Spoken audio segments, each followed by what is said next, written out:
huomenna kohti Pyhtäätä. Se on tuolla rannikolla.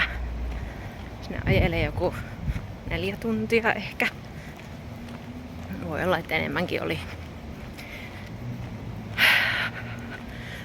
Jaksa. Pari päivää vielä. Että on kuulkaa melkoinen palapeli tässä, että miten mä saan nämä kaikki mahtumaan isän autoon. Tultiin siihen tulokseen, että tää teltta, tämä härpäke, mahtuu ehkä, kun laittaa etupenkin ihan eteen. Tuon niinku vänkärin puolen etupenkin ihan eteen. Voi apua. Kello on 4.45. Mä en oo nukkunut kuin muutaman tunnin, koska täällä alkoi niin jumalaton ukkosmyrsky, joka kesti ehkä 3 tai 4 tuntia. Ja siis se jytinä ja tuo valojen välähtely oli niin kovaa, että ei pystynyt nukkumaan. On tästä hyvä lähteä ajamaan nyt tunnin päästä tuonne kohti Pyhtäätä. Ei sinne siis muuten mitään, mutta ne markkinat kestää 12 kello 12 yöllä. Mä en ikinä tiedä, miten mä pysyn hereillä. Nämä on selvästi niitä ammatinvalintakysymyksiä. Turha valittaa. Itsepähän läksin. Nyt vain sanoa, että mulla ei ole minkään maailman hajua, että onko mulla ne mitä mulla pitäisi olla.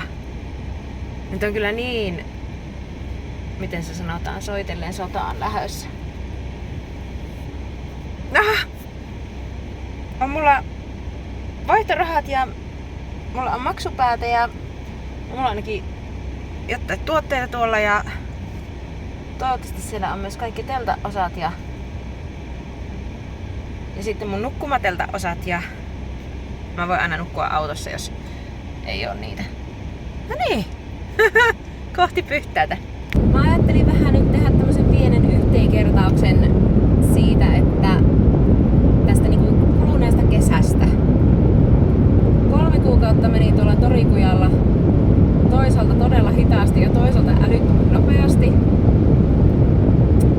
Ensin niinku puoliväliin asti suurin piirtein oli niinku semmoista, että piti opetella siihen rytmiin. Että mitä se on, kun heräät aamulla aikaisin ja tulet suhteellisen myöhään illalla ja sitten hoidat eläimet siihen ja yrität hoitaa sen yrityksen asiat. Ja vielä jotenkin niin tehdä ruokaakin kenties jossain välissä, niin meni aikaa siihen, että tottui siihen rytmiin. Puolivälistä eteenpäin se rupesi helpottamaan, kun oli jotenkin tottunut siihen rytmiin. Ja no taloudellisesti kesäkuu onnistui yli odotusten. Mä luulin, että se olisi ollut huomattavasti huonompi, koska mulle vähän varoiteltiin, että kesäkuu on huonoin. Heinäkuu, niin kun siihen on tosi tyytyväinen, että jos heinäkuun kaltaisia kuukausia olisi kaikki vuodessa kuukaudet, niin silloin minun yritys pyörisi niin hyvin, että mä pystyisin nostamaan itselleni ihan niin kuin säällistä palkkaa. Ja se on ehkä se, että nyt mä näin, että mun tuotteilla on mahdollisuus siihen, koska mä jo myin niitä niin paljon kuukaudessa. Niin se on mihin tähdätään. Ja elokuu oli aika floppi. Todella huono. Siis mitä pikaisesti tuossa laskin, niin myynnillisesti oli yli 1000 € huonompi kuukausi kuin mitä kesäkuu. Ja en mä niinku silleensä miinukselle jää, että kyllä mä sain niinku vuokran ja bensakulut maksettua, mutta paljon sen päälle. Että elokuu otetaan nyt semmosena toivottavasti markkinointikuukautena, että siellä toivottavasti kävi semmosia ihmisiä, jotka tuli seuraamaan vaikka somessa ja harkitsevat, että joku päivä voivat ostaa sitten vaikka jotakin. Niin elokuu oli tylsä. Täytyy sanoa, siis tunnit oli pitkiä. Koska siinä vaiheessa myös alkoi olla väsymys aika kova, tai on väsymys aika kova, niin se tunnit oli pitkiä. En jaksanut oikein olla luova siellä töissäkään, niin tuli vaan istuttua ja oltua. Täällä tulee niin paljon vettä. Nyt vähän hellitti, mutta äsken ajoin 20, kun ei vaan nähnyt eteensä. En tiedä, miten tämä onnistuu. Mulla ei ole enää kovin pitkä matka 50 kilsaa. Täällä ei näy kirkasta taivasta ollenkaan.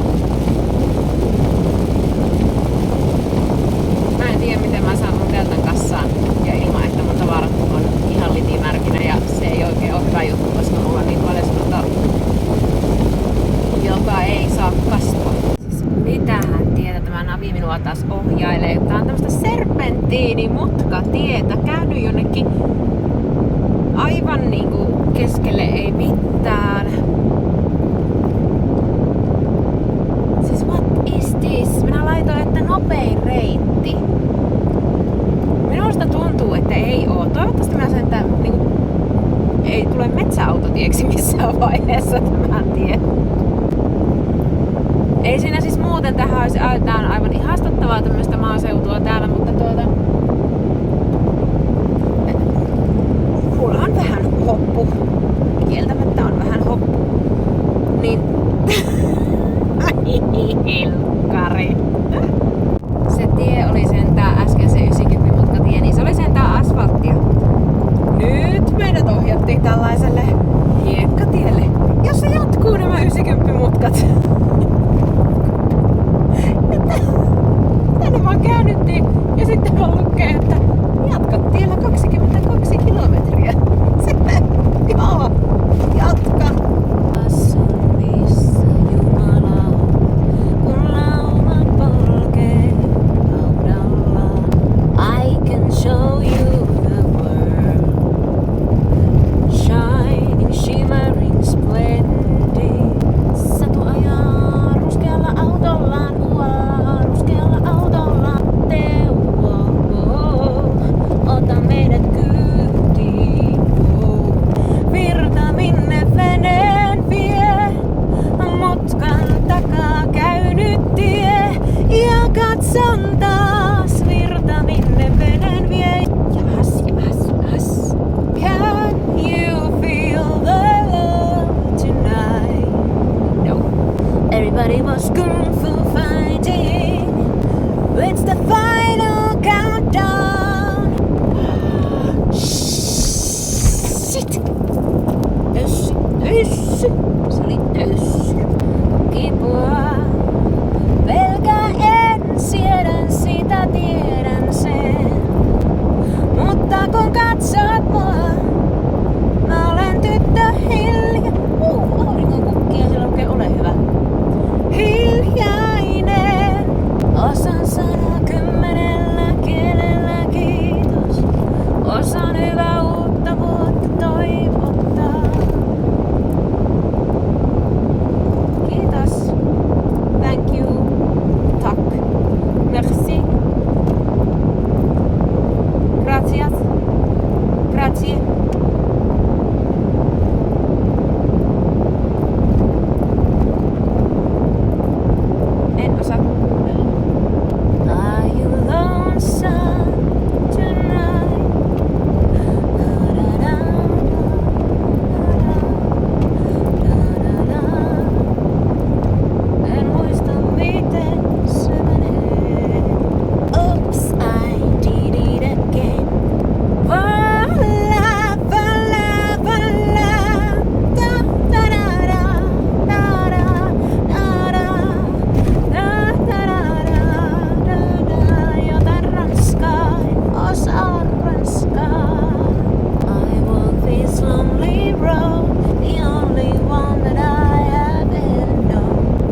tämmönen joku niinku tämmönen teollisuusalueen tyyppinen näköinen niinku vanhan ratkaisu. Jännä nähdä mitä täällä on.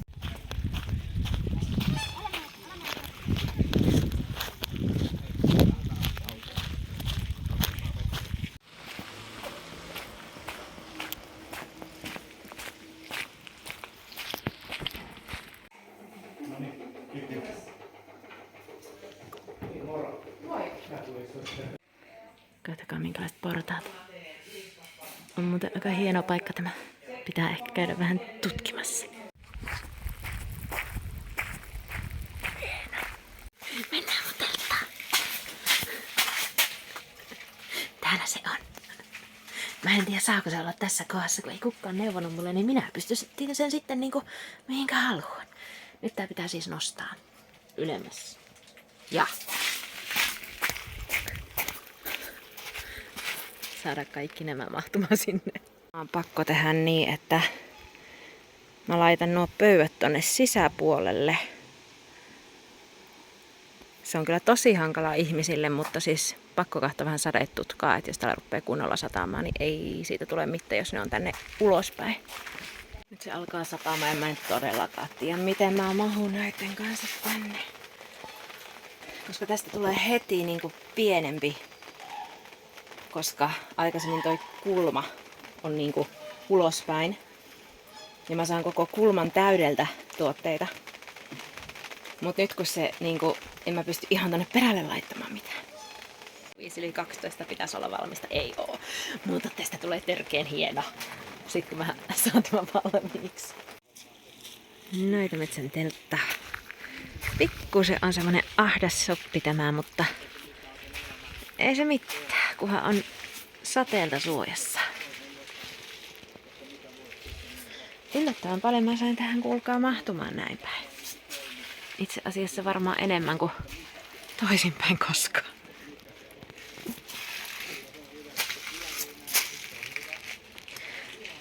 Ainoa ongelma on tässä se, että no mulla ei ole tietysti nuo mun ostamat valot vielä päällä, että kun itse tulee tähän seisomaan, niin menee pimeäksi.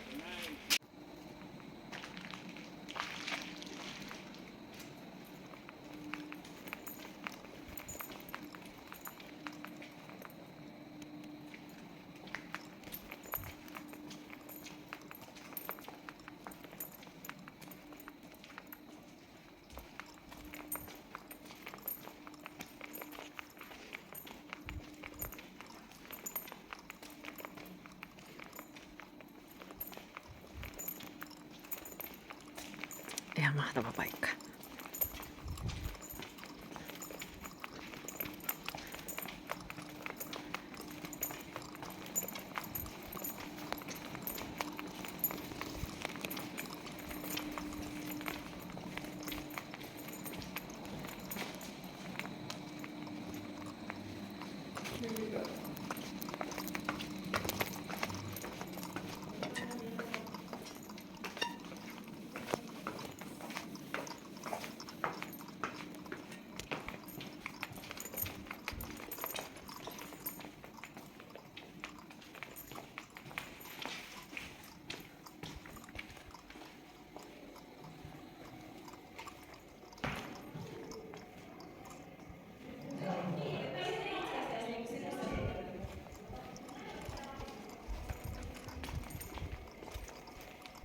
Hän kyllä saattaa eksyä.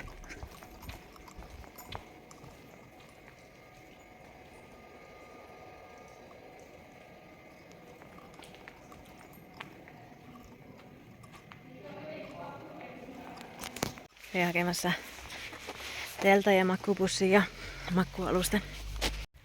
On kyllä hiljainen tapahtuma siis. Tästä taitaa tulla semmonen satun kesälomareissu. Koska varmaan koko tapahtumassa on 40 ihmistä. Toivottavasti huomenna tulee enemmän, mutta täällä olisi niinku miljoon kohdillaan ja kauheasti tosi hyviä esiintyjiä ja luentoja ja työpajoja, mutta olisikohan markkinointi pettänyt. Siinä koko rakennuksen ympäri Mutta tässä on selvästi telttani paikka. Ei pitäisi olla kauhean kovia sateita luvannut yöksi. Ja ei se mitään. Mulla on kyllä vedenpitävä teltta. Nehän on minun kaunis retkitelttani. Näissä meidän piirissä hoidetaan asiat, että jos tarvii itse lähteä jonnekin maalaissa rumpupiiriin kohta, niin mä kirjoitan tuohon kuule lapun, jossa lukee, että mikäli jokin tuote kutkuttaa mieltäsi, niin MobilePay palvelee ja puhelinnumero. Ja sit mä jätän sen tähän pöydälle. Ja täällä on tämmöistä itsepalvelukassa. Noitometsän teltta pukeutui iltaväreihin. Oon täällä mun teltassa. Ensimmäinen yö tänä kesänä teltassa. Ensimmäinen päivä takana. No sain kulut katettua tältä päivältä. Tältä päivältä siis. Tänä päivänä sain katettua tämän reissun kulut. Niin ihan jees. Miljö on tosi hieno. Mutta harmillisesti tosi vähän on ihmisiä. Että toivottavasti huomenna on enemmän. Mua väsyttää niin paljon. Ehkä jos yrittäisi mennä makuupussiin ja ruveta nukkumaan. Hei, tänään on ihan virallisestikin nukuyösi ulkona päivä. Mä nukun. Täällä sitä ollaan Patruunan talon pihapiirissä. Uusi aamu. Muuten olisi ollut tosi hyvä, mutta joskus 3 aikaan, niin täällä tuli joku mopoilija kaahailemaan tuohon pihalle. Aivan niinku. Keksi jotta muuta tekemistä. Mutta nyt ajattelin, että kun mä pääsen täältä pois täältä makuupussista, niin mä lähden aamu-uimille. Siis tää on ollut tämmönen puuhioma, tämä Stockforsin ruukki. Niin tätä pitkin on uitettu tukkeja tänne. Ja tuolla on tämmönen katettu silta. Tosi hauska. Tää on tosi hieno. Tämmönen vanha tehdasmainen alue. 1900-luvun alussa on rakennettu. Ja tässä on ollut sahatoimintaa 1906-1966. Ja sen jälkeistä ajasta en löytänyt oikein mitään tietoa, että tämä vissi on ollut aika niin kuin tyhjillä ja hylättynä ennen kuin tämä Kasvajat ry on ottanut tämän vähän niin kuin hoteisiinsa ja täällä on ruvettu kehittelemään kaiken näköisiä juttuja. Mä yritän etsiä jotain paikkaa, mistä mä pääsin pulahtamaan, mutta mä en tiedä, haluanko mä pulahtaa. En ole ihan varma. Pitää käydä kahta vähän lähemmin tätä vettä. Löysin laituri, josta pääsee uimaan ja tässä lukee, että huomioithan joen virtauksen ja uit oikealle ylävirtaan päin. No niin, satu oikealle. Ei tää onneksi niin paljon virtaa, mutta kuitenkin keväällä tässä saattaa olla kovempikin kuohu. Lähdetään käymään pikku seikkailulla. Käyn kahtaa tuommoista elämyspolkua. Siellä on se katettu silta.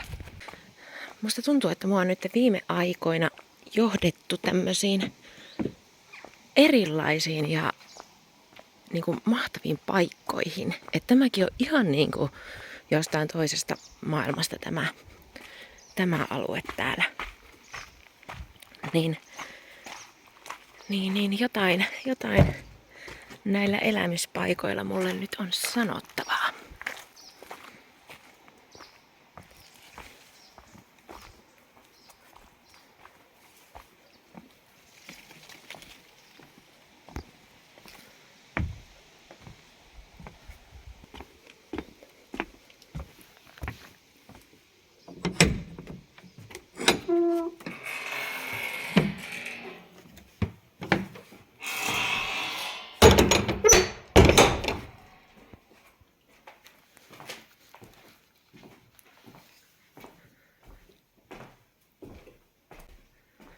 Siis tämäkin.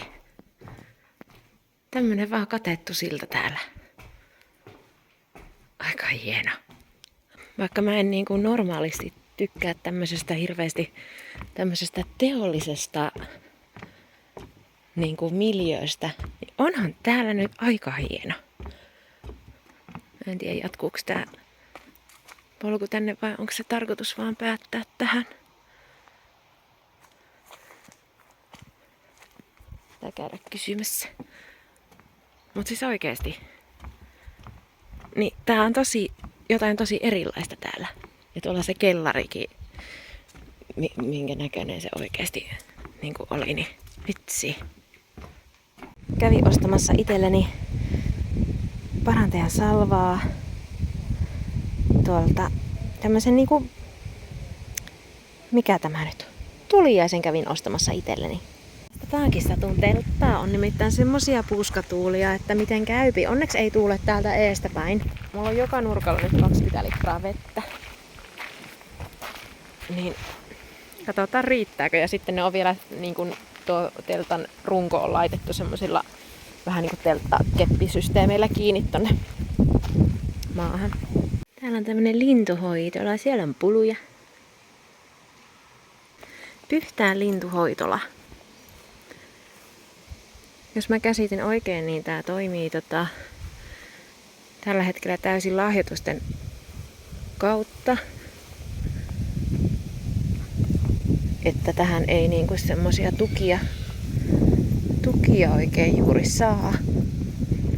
Mikä on tosi ikävää, koska tämmöisiä paikkoja on aika vähän, että missä osattais hoitaa sitten linnut. Oi, siellä on lampi. Siellä on vimmattu sulkien peseminen. Mehiläishaukkoja. Onpa komia.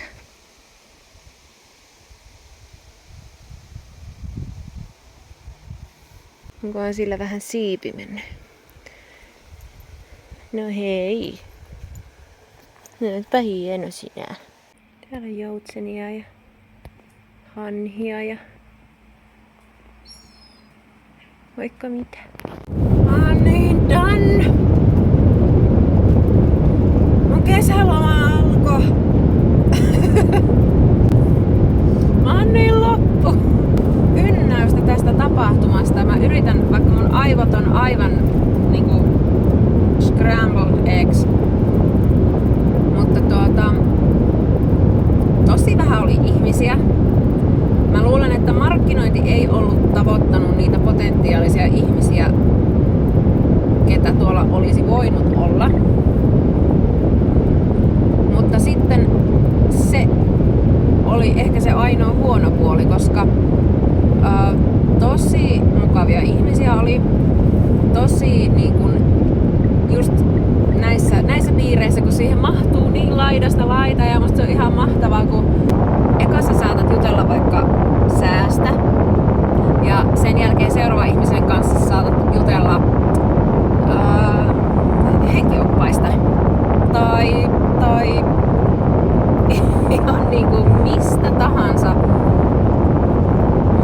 maan alisen ja universumin välillä. Ikinä et tiedä. Ja se on niinku mun mielestä se rikkaus näissä, että ollaan sitten niin aidosti omia itseään, kun vaan niinku ihminen on. Ja miljöö oli tosi hieno. Semmoista oikein semmoista niinku rappioteollinen, siis rappioitunut teollinen alue. Ja tilaa, siis oli ihan mielettömän iso paikka. Eilen olin Arton rumpupiirissä. Alkuun se oli vähän semmonen, siis kun mä oon vähän semmonen erakkoluonteinen tietyllä tapaa, että tuommoinen yhteisrummutus, niin mä että joo, tosi mielenkiintoista. Ja sitten kun menin sinne ja siellä oli reilut 20 ihmistä varmaan, että tosi paljon. Niin, ja sitten kun mulla on niinku muusikkotaustaa, niin Arto kehotti meitä ensin olemaan silleen, että nyt ei ole niinku sääntöjä ja kokeilkaa löytää teidän sisäinen lapsi. Et niinku saa tehdä mitä vaan. Ensin piti päästä yli siitä, että ihmiset soittaa kuka mitäkin niinku rytmiä ja asiat ei menekään rytmissä. Ja minun sisäinen muusikkoni on silleen, wow, mitenkä täällä pitää olla, että mikä on rytmi ja mitenkä mennään ja mitenkä on niinku silleen, piti päästä niinku yli siitä, että joo, ei niinku, täällä ei ole rytmiä, että jokainen soittaa oman sielunsa rytmissä. No, sit mä pääsin siitä yli, niin sen jälkeen mulle tuli semmonen olo, että mun tekee mieli laulaa. Ja vaikka mä oon niin kuin esiintynyt paljonkin, suhteellisen jonkun verran, käynyt laulamassa laulukeikoilla ja tanssilavoilla ja näin päin pois, niin silti mulle tuntui tosi vaikealle se tuommoisessa tilanteessa ruveta laulamaan. Ja sitten mä taistelin itseni kanssa siitä, että no, mitä minun sisäinen lapsi tekisi? Ja minun sisäinen lapsi olisi jo kailottanut niinku kurkkunsa kippeeksi niinku ajat sitten. Että sitten kun mä uskalsin niinku ruveta laulamaan, niin se niinku helpotti. Ja sitten mulle tuli jossain vaiheessa semmonen olo, että mun tekisi mieli hihkua. Ja mä kokeilin sitä yhden kerran, sitä hihkumista. Ja sen jälkeen mä en kyennyt enää tekemään sitä. Kun mulle tuli semmonen, että en mä pysty. Että tää oli niinku, tää riittää tää laulaminen. Et jostain syystä siinä hihkumisessa niin kun tuli se raja vastaan tavallaan mulla, että mä en pystynytkään laskemaan itseäni niinku irti jostain kumman syystä. Vaikka siis niinku jokainen siellä päästi vaikka minkä näköisiä ääniä. Siis niinku ei ollut niinku mitään sääntöjä ja nimenomaan just semmonen turvallinen tila. Ei niinku mitään tarvetta esittää kellään yhtään mitään. Ja silti. Et se oli jotenkin tosi jännä, että miten ei pystynyt niinku laskemaan itseään niin irti, että olisi pystynyt toteuttamaan ihan kaikkea sitä, mitä vaan niinku mieli suoltaa. Niin hyvin jännä oli huomata. Se oli selvästi semmonen ensimmäinen yhteisrumuutus, joka oli tämmönen rajojen haku, että missä ne rajat kulkee ja pystyykö niitä ylittämään ja miltä se tuntuu, kun ne rajat ylittää. Tosi mielenkiintoinen kokemus. Voin suositella, jos pääset joskus tämmöisiin yhteisrumutuksiin, niin käy ihmeessä. Taloudellisesti mä sain kulut katettua ja pikkusen plussaa, että ei tarvinne lähteä nyt laskemaan silleen tuntipalkkoja itselleensä, mutta kuitenkin, että en joutunut nyt maksun puolelle siitä, että lähdin töihin. Että silloin on ihan jees tilanne. 3 kuukautta on mennyt, että mä oon tehnyt vähintään 6 päivää viikossa. Joinakin viikkoina 7 päivää viikossa töitä, kuten tässä nyt viimeisellä viikolla. Niin elämän kevät, että mä ootan jo semmosia asioita, että mä pääsen siivoamaan. Siis mä en oo jaksanut pitää huolta minun talosta. Ja on vaan niinku silleen luovinut siellä, että joo, teen tuon sitten kun on aikaa tai jaksan. Niin nyt mulla on ihan semmonen, että ihanaa, että mä pääsen nyt tekemään semmoista syyssiivousta. Mä pääsen lepäämään, mä pääsen olemaan minun eläinten kanssa. Mulla on tässä 2 viikkoa nyt aikaa. Voi olla niin, että tässä menee niin, että mä yritän viikon pitää ihan täysin irtaantumista töistä. Ja sitten mun pitää ruveta valmistautumaan maagisille messuille. Mun pitää tehdä tuotteita ihan jonkun verran lisää. Maagiset messut jännittää mua ihan hirveästi sen takia, että ne on 2-päiväiset. Ei ole minkään maailman havaintoa, että miten paljon mun pitäisi varata sinne tuotteita mukaan, koska jotenkin ihan pahinta olisi se, että varaa liian vähän ja sitten ne loppuisikin kesken. Se olisi niinku tavallaan positiivinen ongelma, mutta sitten se tilanne, että oot silleen, että mulla olisi voinut mennä paljon enemmän tuotteita.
seikkailuja täällä markkinoilla ja muualla ja mitä nyt ikinä keksii, siis mä en tiedä, että